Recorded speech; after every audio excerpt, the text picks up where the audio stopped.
हाय नमस्ते बच्चों। आगे आपका स्वागत है एकेडमिक केके में। मैं हूं कुलदीप आपके साथ। आज हम डिस्कस करने जा रहे हैं महाकवि रहीम के कुछ महत्वपूर्ण दोहों को। तो आइए हम शुरू करते हैं। आशा करूंगा कि आप हमारे साथ पूरी सेशन में बने रहेंगे और हमारा ये प्रयास होगा कि आपके पास हम इसका सरल से सरल शब्दों में इसका भावार्थ मैं ला सकूं। तो क्या कह रहा है, एक ही साधे सब सधे, सब साधे सब जाए। एक ही साधे सब सधे का क्या मतलब हो गया? महाकवि रहीम जी कहते हैं, हम बच्चों को ये सीख देना चाहते हैं कि बच्चे आप एक एक करके अपने सारे कार्य को कीजिए सिलसिलेवार ढंग से। क्यों? क्योंकि सब साधे सब जाए, कि अगर आप समस्त कार्यों को करने जाओगे तो क्या होगा? कुछ भी नहीं होगा। आप सारे काम इकट्ठा नहीं कर सकते, आप एक एक करके कीजिए। इसके लिए उन्होंने क्या तर्क दिया है कि रहीमन फूल ही सींच बोई, फूल ही फल ही आघाए। उदाहरण स्वरूप महाकवि रहीम कहना चाहते हैं कि बच्चों, जैसे हम पेड़ या पौधों की जड़ों को सींचते हैं और फिर वो हर भागों तक वो पानी जल पहुंच जाता है। कहने का मतलब है कि जब हम जड़ को सींचते हैं तो हमें उसी जड़ को सींचने से फूल फल पत्तियां हर एक जगह तक पहुंच जाती है। जड़ को सींचने से ही हमें फल फूल की प्राप्ति हो जाती है। तो रहीम कवि हमें कहना चाहते हैं, हमें ये संदेश देना चाहते हैं कि बच्चों, आप एक साथ बहुत सारे कार्य मत कीजिए। पहले आप एक कार्य को पूरा कर लीजिए, उसके बाद आप दूसरे कार्य की ओर जाएं। एक एक करके आप सारे काम को करें। बच्चों, आप को हम इसे ऐसे समझा सकते हैं कि मान लीजिए मेरे को कोई चैप्टर लर्न करना है, चाहे मैथ्स का, साइंस का, हिंदी का, जो भी है। अब पूरी बुक को तो हम इकट्ठा नहीं कर सकते, हम चैप्टर को एक्सरसाइज वाइज सिलसिलेवार ढंग से करेंगे तभी हम कर पाएंगे। अगर हम चाहेंगे कि इकट्ठा ही मैं सारे एक्सरसाइज कर लूँ, सारा चैप्टर कर पाऊँ, तो क्या ये पॉसिबल है? ये नहीं है, ये संभव नहीं है। तो हमें क्या करना चाहिए? एक एक करके उनको करना चाहिए। अब ये एक महान संदेश दे रहे हैं बच्चों महाकवि रहीम हमें, कि हमारे मित्र में से कुछ बड़े हो सकते हैं, कुछ छोटे हो सकते हैं। बड़े का मतलब किसी के पास बहुत सारा धन दौलत हो सकता है और किसी के पास हो सकता है कम हो धन दौलत। तो कह रहे हैं कि रहीमा न देख बरेन को लघु न दीजिए डार। महाकवि रहीम कहते हैं कि अगर आपके मित्रों में से कोई बड़े हैं तो ये नहीं कि अगर दोनों इकट्ठा आए तो आप बड़े का तो अवभगत कर रहे हैं, लेकिन छोटे मित्र की आपने अनदेखी कर दी, अवहेलना कर दी या तिरस्कार कर दी। ऐसा नहीं करना चाहिए, क्योंकि आपके लिए दोनों की समान महत्ता है। आपके लिए दोनों ही मित्र हैं, दोनों की महत्ता आपके लिए एक जैसे हैं। चाहे आपके मित्र धन संपत्ति में धनवान हो या फिर आपके मित्र निर्धन हो, दोनों ही आपके मित्र हैं। दोनों का आपसे क्या संबंध है? कि दोनों आपके मित्र हैं। जहां काम आवेश हुई, तर्क दे रहे हैं महाकवि रहीम जी की, जहां पे उदाहरण के लिए जहां पे सुई का काम आता है, क्या वहां पे भला वहां तलवार कुछ कर सकता है? नहीं कर सकता है। ठीक उसी तरह प्रभु के द्वारा रचित हर इंसान, आप प्रभु ने आपको जितने भी मित्र दिए उन सब में अपनी अपनी खासियत है, उनकी अपनी अपनी इंडिविजुअलिटी है। वो अपने अपने रूप में सर्वश्रेष्ठ हैं, है ना। किसी में भगवान ने कोई और गुण दे के रखा होता है, किसी में भगवान ने कुछ और गुण दे के रखा होता है, लेकिन गुण सब में है। तो इसलिए महाकवि रहीम हम बच्चों को ये सीख देना चाहते हैं बच्चों, कि आप दोनों को समरूप से समान भाव से देखिए, दोनों का सत्कार समान भाव से होना चाहिए। ऐसा क्यों? क्योंकि हर मित्र हमारे लिए अनोखे हैं, हर मित्र के अपने अनोखे गुण हैं, है ना। क्योंकि जो सुई कर सकता है वो तलवार नहीं कर सकता है। मान लीजिए मेरे को कोई स्टिचिंग का काम करना है, मेरे को कुछ सिलाई करनी है, तो वहाँ पे सुई ही काम आएगी, वहाँ पे तलवार काम नहीं आ सकती। इसी तरह से बच्चों, जीवन में, हमारे जीवन में जहाँ पे अलग अलग मित्र हमारे अलग अलग तरीके से मदद कर देते हैं, किसी ना किसी रूप में वो हमारे मदद करते हैं। तो कहने का मतलब है बच्चों को हमें दोनों को संभाव से देखना चाहिए। आगे हम देखते हैं कि बिगड़ी बात बने नहीं, लाख करो किन कोई, रहीमन फाटे दूध को मथे न माखन होई। महाकवि रहीम हमें ये संदेश देना चाहते हैं कि एक बार जब बात बिगड़ जाए, एक बार जब अनबन ठन जाए, तो क्या होगा कि वो फिर नहीं बनती। वो बात आप लाख कोशिश करने के बाद भी, लाख प्रयास के बाद भी आप उस बिगड़ी हुई बात को ठीक नहीं कर सकते हैं।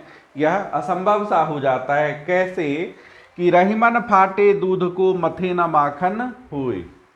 जब दूध फट जाता है, जब दूध खराब हो जाता है, उसके बाद आप जितनी मर्जी उसे मथ लीजिए चर्नर से, है ना, चर्निंग कर लीजिए, क्या उससे आपको माखन मिलेगा? नहीं मिल सकता है।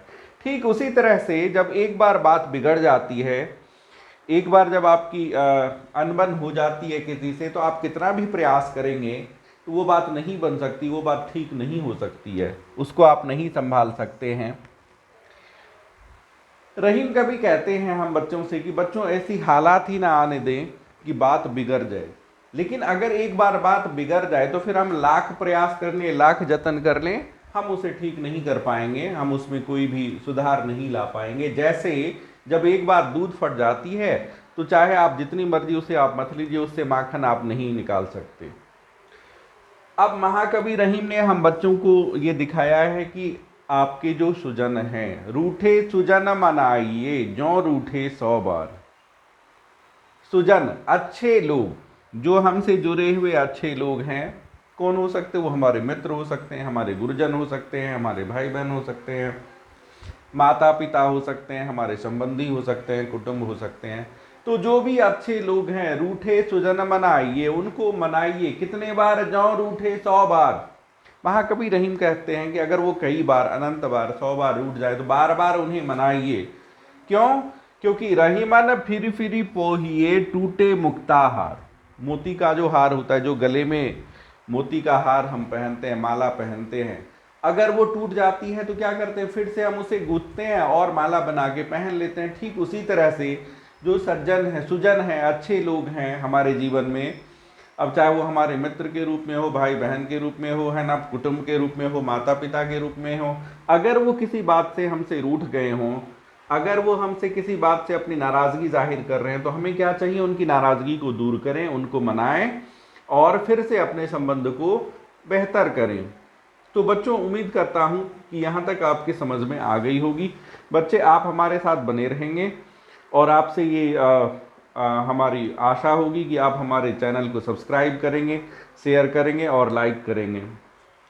आगे बढ़ते हैं बच्चों। अब कह रहा है कि मथत मथत, यहाँ पे महाकवि रहीम हमें ये सीख देना चाहते हैं कि हमारे सच्चे मित्र कौन हैं या मित्र की क्या खासियत होना चाहिए। तो आइए देखते हैं। मथत मथत माखन रहे दही मही बिलगाए। क्या हो गया कि दही को मथने के बाद माखन तो उसमें रह जाता है, लेकिन उससे मट्ठा अलग हो जाता है ना। ठीक उसी तरह से कहने का मतलब है, जो सच्चे मित्र हैं वो तो बने रहे, लेकिन जो मट्ठा है वो सच्चे मित्र नहीं है, तो वो अलग हो गए, दही से सेपरेट हो गए। ठीक उसी तरह रहीमन सोई मीत है भीर परे ठहराई। आपके सच्चे मित्र वही हैं जो मुसीबत में भीर पड़े, जब आपको आवश्यकता पड़े, जब आप किसी संकट में पड़ो, जब आप किसी ऐसे संकट के बादल में घिर जाओ, या जब आपके ऊपर कोई विपत्ति आ जाए, उस समय जो आपके साथ बने रहे, उस समय जो आपका साथ दे, वही सच्चे मित्र है, बाकी आपके सच्चे मित्र नहीं है। तो महाकवि रहीम हम बच्चों को ये संदेश देना चाहते हैं कि आपके सच्चे मित्र अगर जो कोई हैं, तो विपत्ति में या आपके दुख भरे दिन में, या जब कभी आपके जीवन में कोई संकट आ जाए, तो वो बिल्कुल ही आपके साथ खड़े रहेंगे, आपके हर दुख दर्द को अपना समझेंगे, वो उसको बांटने का प्रयास करेंगे। ये सच्चे मित्र की पहचान है। ठीक है। तो बच्चों, हमें भी अपने जीवन में ये चाहिए कि जो हमारे मित्र हैं उनकी यथासंभव हम मदद अवश्य करें, जब कभी वो विपत्ति में घिर जाएं। चाहे हम सुख के दिन में उनके साथ खड़े ना हों, लेकिन कभी जो अगर हम उन्हें दुख में घिरे हुए देखें, तो अवश्य हमें उनके साथ खड़ा होना चाहिए। ये महाकवि रहीम हम लोगों को संदेश दे रहे हैं, एक महान संदेश दे रहे हैं। अब यहाँ पे ये दिखाया गया है बच्चों, आगे महाकवि रहीम कहते हैं कि जो बड़े न को लघु कहे नहीं रहीम घट जाहि। कि बड़े लोगों को आप छोटा बता दो, लेकिन हमारे छोटे बताने से या किसी के छोटा कह देने से क्या उनकी महानता घट जाती है? नहीं घटती है। तो जो बड़े न को लघु कहे नहीं रहीम घट जाहि। आप देखोगे जो बड़े बड़े पोस्ट पे होते हैं, जो बड़े बड़े पदों पे आसीन होते हैं, चाहे पीएम सीएम जो भी हो, लोग उनकी बुराइयां करते नहीं थकते हैं, लोग उनकी बुराई करते, पर ऐसा करने से क्या उनकी महत्ता घट जाएगी? नहीं। क्यों? गिरधर मुरलीधर कहे कछु दुख मानथ नाही। गिरधर मतलब पर्वत को धारण करने वाले, पर्वत को उठाने वाले को अगर मुरलीधर भी कहा जाता है तो क्या उनको इससे कोई दुख होता है? इसमें इसके लिए वो कोई नाराजगी जताते नहीं? क्या उनसे उनकी महत्ता घट गई? कि भगवान जी को चाहे आप गिरधर कहें चाहे मुरलीधर कहें, उनकी महत्ता जस के तस बने रहती है। ठीक ठीक उसी प्रकार से बड़े व्यक्ति को अगर हम छोटा कह दें या ऐसा हम उनको सांकेतिक रूप में प्रकट करना चाहें या हम करें लोगों के बीच में, तो उससे उनकी महत्ता नहीं घटती है बच्चों, इससे उनकी महत्ता कम नहीं होती है। कहने का मतलब है कि जो महान व्यक्ति है, जो महान चरित्र वाले व्यक्ति हैं, उनके ऊपर अगर हम घटिया लांछन लगा भी देते हैं तो उससे उनके चरित्र में या इससे उनकी बड़प्पन में कोई कमी नहीं आती है। आगे हम आते हैं बच्चों, ये इंपॉर्टेंट है लेकिन बच्चों ये सबके बस में नहीं है। इस कविता में, इस दोहे में महाकवि रहीम कहते हैं कि जे रहीम उत्तम प्रकृति, लेकिन कंडीशंस अप्लाइड है। जे रहीम उत्तम प्रकृति, जो उत्तम प्रकृति के मनुष्य हैं, जो उत्तम प्रकृति के लोग हैं।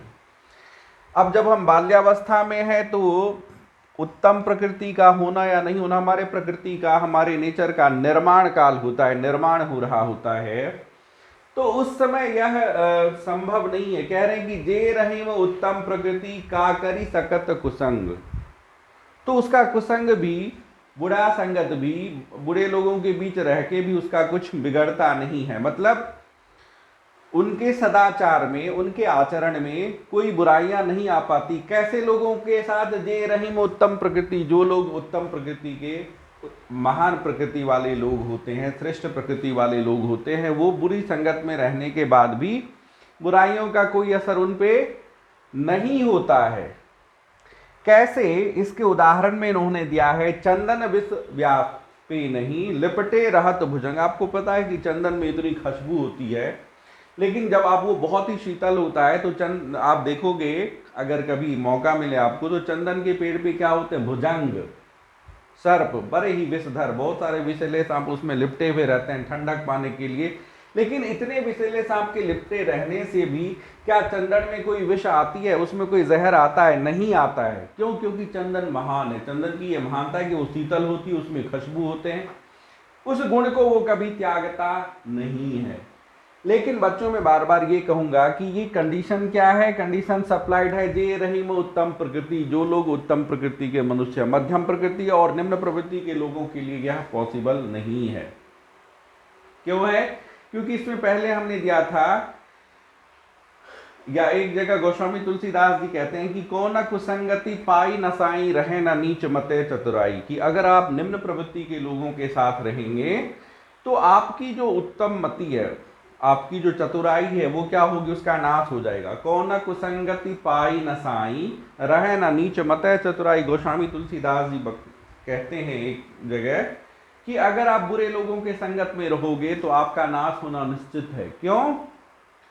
रहे ना नीच मते चतुराई, निम्न व्यक्ति के साथ, नीच अधम लोगों के साथ रह करके आपकी जो चतुराई है, आपकी जो बुद्धि है, वो भ्रष्ट हो जाती है ना। जैसे मैंने एक जगह कहा था कि दूध कलारिन हाथ लखे मद समझई तम सब ताहि, कि आप जिसके साथ रहोगे उसी तरह से आपका प्रवृत्ति हो जाएगा, उसी तरह से आपकी प्रकृति हो जाएगी, लोग आपको वही मानेंगे। क्या मानेंगे? जैसे दूध अगर कलारिन के हाथ में हो तो प्रथम दृष्टया लोग उन्हें क्या समझते हैं? मद है, वो नशा है, वो शराब है। तो सामान्य प्रवृत्ति, मध्यम प्रवृत्ति और निम्न प्रवृत्ति के लोग अधिक होते हैं। उनको क्या चाहिए? कि उनकी संगति अच्छी हो। ये किनके लिए है? संत महात्माओं के लिए है, कि जो उत्तम प्रवृत्ति के लोग हैं उनके लिए है, कि वो अगर बुरी संगत में भी रहे, बुरे लोगों के साथ भी रहे, तो उनके ऊपर उनका कोई असर नहीं होता है। जैसे चंदन में कोई विष नहीं आता है, जबकि चंदन, पूरे चंदन की पेड़ में सांप लिपटे रहते हैं उनकी शीतलता को पाने के लिए, उनकी ठंडक को पाने के लिए। इसमें हम कुछ उदाहरण ले सकते हैं उत्तम प्रकृति, जैसे विभीषण राक्षसों के बीच में भी रह के भी, है ना, वो महाप्रतापी रावण का क्या था? छोटा भाई था, फिर भी उसने भगवान की भक्ति को नहीं त्यागा। ऐसे हम भक्त प्रहलाद की बात कर सकते हैं। भक्त प्रहलाद भी अपने भग अपने पिता हिरण्यकशिपु के विपरीत, हिरण्यकशिपु क्या था, उन भगवान का बहुत ही कट्टर शत्रु था, लेकिन फिर भी प्रहलाद कभी भी भगवान नारायण की या प्रभु की भक्ति को नहीं छोड़ा। लेकिन ये क्यों नहीं छोड़ा? क्योंकि ये उत्तम प्रवृत्ति के थे, उत्तम प्रकृति के लोग थे। निम्न प्रवृत्ति के जो लोग होंगे उनमें क्या होगा, संगत का असर आ ही जाएगा, है ना। तो ये किनके लिए हैं? जो महान प्रवृत्ति के लोग हैं उनके लिए महाकवि रहीम कहते हैं कि उनका कुसंगत भी कुछ नहीं बिगाड़ सकता, उनके बुरे लोगों का साथ भी उनके आचरण पे कोई असर नहीं डालता। जैसे चंदन विष व्यापे नहीं, लिपटे रहत भुजंग, है ना। चंदन के पेड़ में बहुत सारे सांप लिपटे हुए रहते हैं उनकी शीतलता को लेने के लिए, लेकिन चंदन उसके विष को नहीं लेता है। चंदन अपनी शीतलता और अपनी सुगंध, अपनी खुशबू को नहीं छोड़ता है। बच्चों, मैं आशा करूंगा कि ये दोहे आपके लिए लाभप्रद और उपयोगी हो, और मैं आपसे ये भी उम्मीद करूंगा कि अपने जीवन में इन दोहों को और इन दोहों के भावार्थ को, इन दोहों के मीनिंग को जरूर आत्मसात कीजिए। इसे अपने डे टू डे लाइफ में ला के देखिए बच्चों, आपके जीवन में कभी भी क्या होगी, करवाहट नहीं आएगी। आपके जीवन में कभी भी गलत फैसले नहीं लिए जाएंगे आपके द्वारा, अगर आप इन दोहों का भावार्थ ठीक से समझेंगे। बच्चों, आशा करता हूं कि ये सेशन आपके लिए फ्रूटफुल एंड यूजफुल हो।